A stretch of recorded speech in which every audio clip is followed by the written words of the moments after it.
Do you ever see the people jumping off the tank of the Civic Center beach? Or drive by the bunkers at the Dandan Airport Field? Or wonder why there are monuments at Bonsai Cliff and Suicide Cliff? All of those places were once used during World War II when Saipan and even Tinian were under the Japanese control. It all started when the United States and Japan wanted to take control of the Pacific. Japan had control over the Micronesia, parts of China, and Manchuria. The United States had Guam, Hawaii, and the Philippines. Tension was rising as to whether Japan had planned to take over the Pacific by trying to gain control over what the United States had in the Pacific.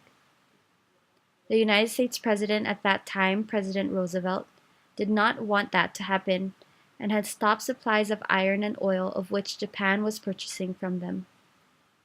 Animosity had been sparked between Japan and the United States.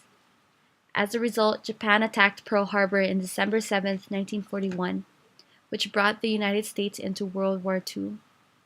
The Battle of the Coral Sea developed on May 7, 1942, because the Americans wanted to stop Japanese expansion on Pacific territories, such as New Caledonia, Fiji, American Samoa, and Australia.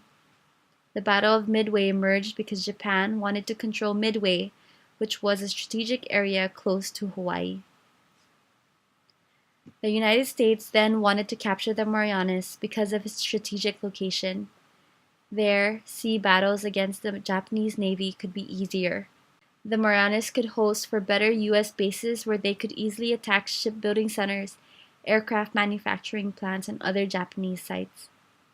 Submarines could also operate from the Marianas to hinder Japanese shipping, and they could also cut Japanese lines of communication throughout the Pacific. And the bigger picture was to recapture the Philippines, and they needed to neutralize the Marianas before moving on to the Philippines.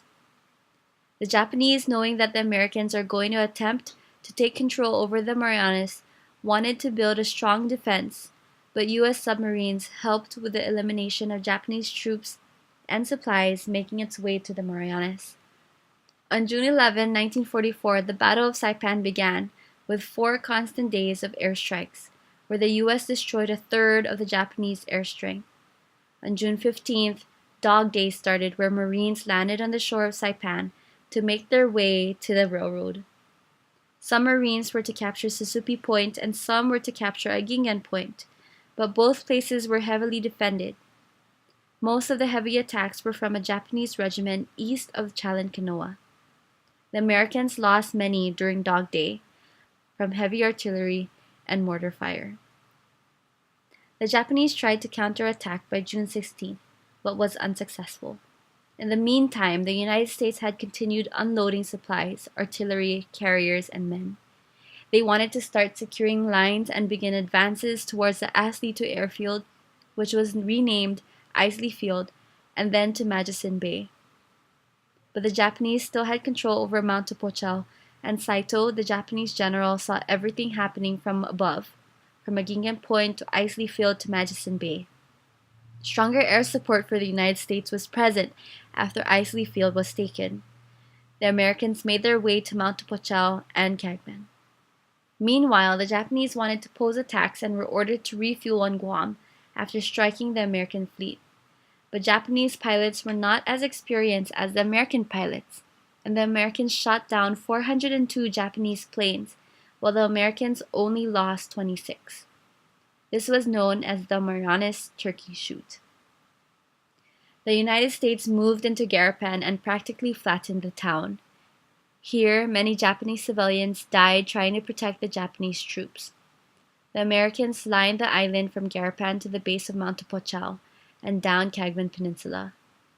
Here, the Americans wanted to gain control over Mount Tupochal, which was a strategic area for the battle. On June 25th, it became really tough for the Americans to fight an uphill battle, but 24 brave souls climbed the 50-foot cliff to the peak, which was left unguarded. This became a turning point in the battle, where the Americans had a vantage point and were then fighting a downhill battle. After taking over Mount Tupochal and then Naftan Point, General Saito withdrew to the north towards Tanapag. The Japanese knew that they were in a very bad situation, but tried their hardest not to give up. They tried to attack the American lines and fought, but Saito knew he was in a bad condition. He gave his final words to his soldiers, saying that they should never surrender to the Americans. It was said that, cleaning off a spot on the rock himself, Saito sat down, facing the misty east, saying, "Tenno Hekai, Banzai." He withdrew his blood first from his own sword, and then his adjutant shot him in the head with a pistol.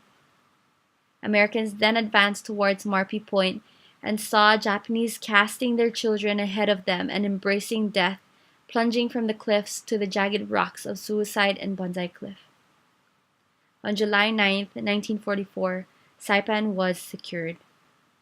The Japanese carrier-based air fleet was eliminated. The American land-based bombers were given a platform from which they could hit Tokyo.